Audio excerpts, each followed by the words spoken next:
नमस्कार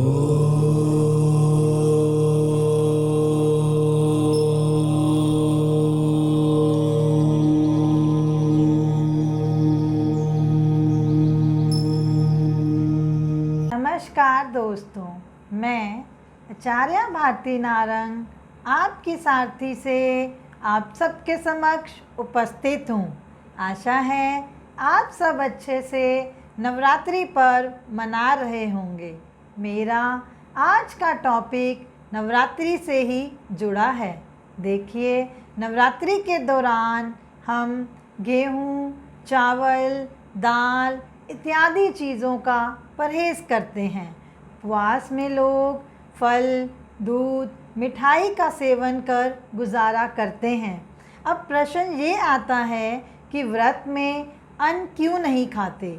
यही मेरा आज का टॉपिक है। टॉपिक शुरू करने से पहले आप सबसे निवेदन करूंगी, मेरी वीडियोस को लाइक व शेयर ज़रूर कर दें और इन्हें सब्सक्राइब करना ना भूलें। आइए आते हैं अपने टॉपिक पर। व्रत में अन्न ना खाने के पीछे आध्यात्मिक के साथ साथ वैज्ञानिक कारण भी है। आइए जानें इनके बारे में। आयुर्वेद में उपवास की व्याख्या कुछ इस प्रकार की गई है। आहारम पचति शिखी दोषनाहार वर्जितें, अर्थात जीवनी शक्ति भोजन को पचाती है। यदि भोजन ना किया जाए तो भोजन के पचाने से बची हुई जीवनी शक्ति शरीर से विकारों को निकालने की प्रक्रिया में लग जाती है। इसलिए थोड़े थोड़े अंतराल में व्रत करना लाभकारी है। शारदीय व चैत्र नवरात्रों में व्रत इसलिए भी रखते हैं क्योंकि विज्ञान के अनुसार दोनों गर्मी व सर्दी की संधि के महत्वपूर्ण महीनों में पड़ते हैं। गर्मी का मौसम चैत्र से प्रारंभ हो जाता है।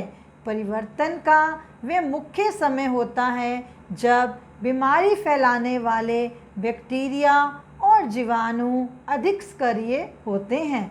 ऋतु परिवर्तन के कारण इन दिनों में अधिकांश लोगों को पेट से संबंधित परेशानियों का सामना करना पड़ता है।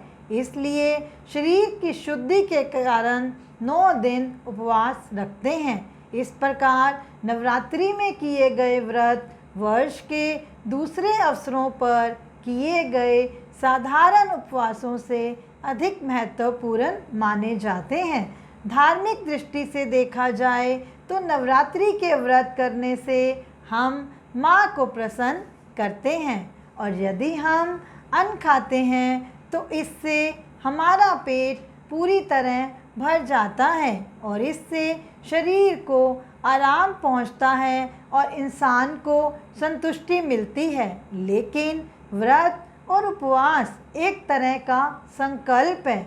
इसमें हम अपनी इच्छाओं का त्याग कर माँ को प्रसन्न करते हैं।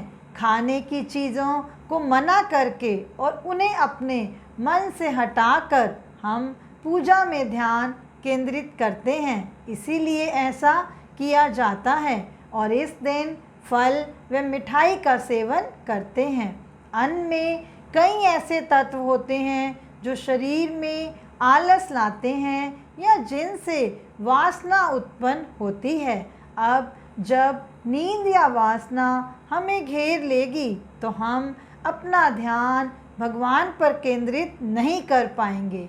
इसीलिए अन्न को त्यागने की परंपरा शुरू की गई। चलिए, ये तो बात हुई अनाज को त्यागने की। अब एक प्रश्न आता है कि व्रत में सेंधा नमक का ही इस्तेमाल क्यों किया जाता है। इसके पीछे खास वजह क्या है, आइए जानते हैं। सेंधा नमक अपने शीतल गुणों के लिए जाना जाता है।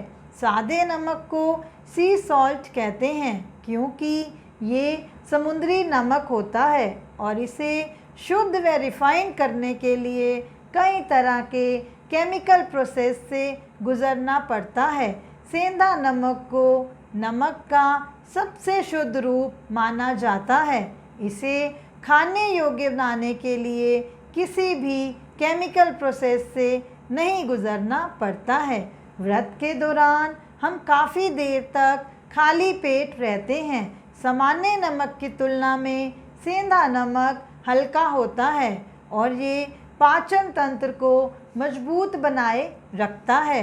ये आपके इम्यून सिस्टम को भी मजबूत रखता है और आपको दिन भर ऊर्जावान बनाए रखने में मदद करता है। ये तो बात हुई नवरात्रि की। इन शरद नवरात्रि की पूर्णता विजयादशमी के साथ होती है। इस विजयादशमी पर जैसे प्रभु राम जी ने रावण जैसी बुराई पर विजय पाई थी, मैं आप सबके लिए आपके जीवन में छिपी परेशानियों और कमज़ोरियों पर विजय पाने की कामना करती हूँ। आप सभी को नवरात्रि के साथ साथ विजयादशमी की बहुत बहुत शुभकामनाएं। आज के लिए बस इतना ही।